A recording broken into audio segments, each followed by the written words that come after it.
You're looking at a farm pond. Those are alders along the shore. And this is an irrigation system that I've talked about before. Bench terraces, gardening, contoured terraces.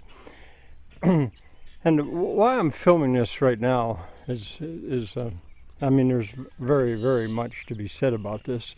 But I just opened a fence. I just took a fence away where the ground suddenly gets very, very rough. That's where the pigs have just been allowed in there. There used to be a fence, or just as little as 3 or 4 days ago, along those wooden posts along that way, but I took it away because this ground is gradually getting nicer and nicer with the pigs' work. Here comes a guy to see if he can help a little. Whereas the other was just getting wilder and wilder. Now, if wild is what you want, it was certainly getting wild. But I want access to that pond, at least on one spot, so I can have a raft there for my grandsons to play in, and so I myself can swim. Oh, here come the whole team. There's the youngest ones. There's one older one. That one in front is kind of the leader of 10 babies. So they're all coming out here to see what's going on. And the good eating is right down there. This really is what I wanted to show you. That's what pigs, hogs will do at first. If they were turned into your yard that you carefully mow, or onto a golf course or a green on a golf course, this is what they would do to it. That's the first thing. They're going to root.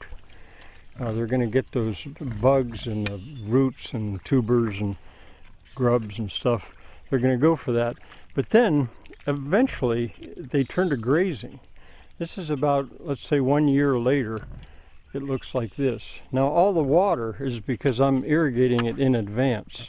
I can't really irrigate that. It was too rough, and my son actually long ago gave up on mowing it with a push mower. But gradually the pigs make stuff nice, and people don't realize that because this is what they see and hear about. The first stage.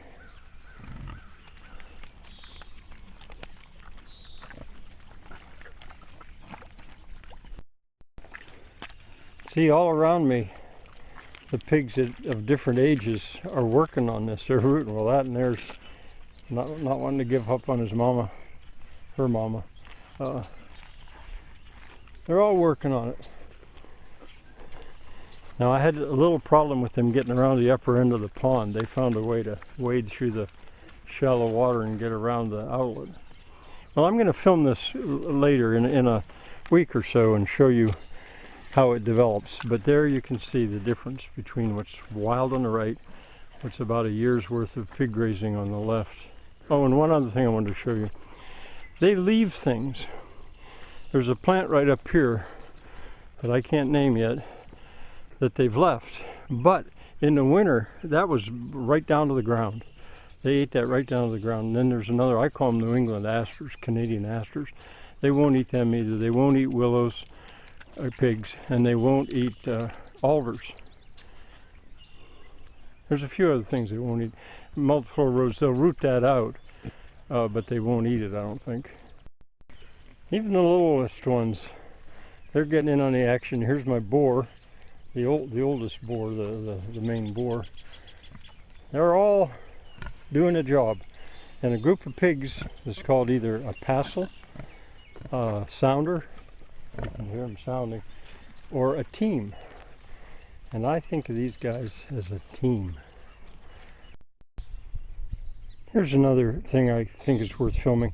I seeded this. Those little plants that are all the same size, that's a rape, or rapeseed, or rapeseed, sometimes people call it. Canola oil is made from it. I sowed it along there. Mostly I didn't sow anything here. I'm just letting it come back, whatever's natural. Because in the past when I've tried to sow things, if it's a very big seed, well, the pigs find it and they want to eat the seed.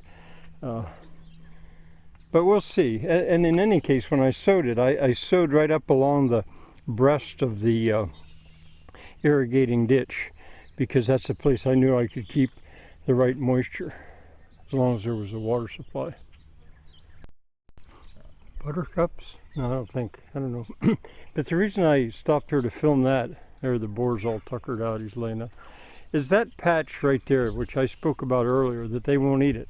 But then in the winter it was grazed right off. Do you see that the path that goes from the cherry tree house down, straight down to the pond, splits it in half? There's some on the left side going down, some on the right side. I don't know the name of it. It's a wildflower, but very clearly it indicates there is something underneath there that is different. Maybe there was once a garden there. I mean, these pigs, I've talked about it elsewhere, they're archaeologists. Little by little, they're going to reveal all the old foundations, turn up any old tools that were lost. So I wanted you to see that. Pretty, isn't it? I guess they figured they already put a day's work in while the others are still working away. The boar and the youngest sow.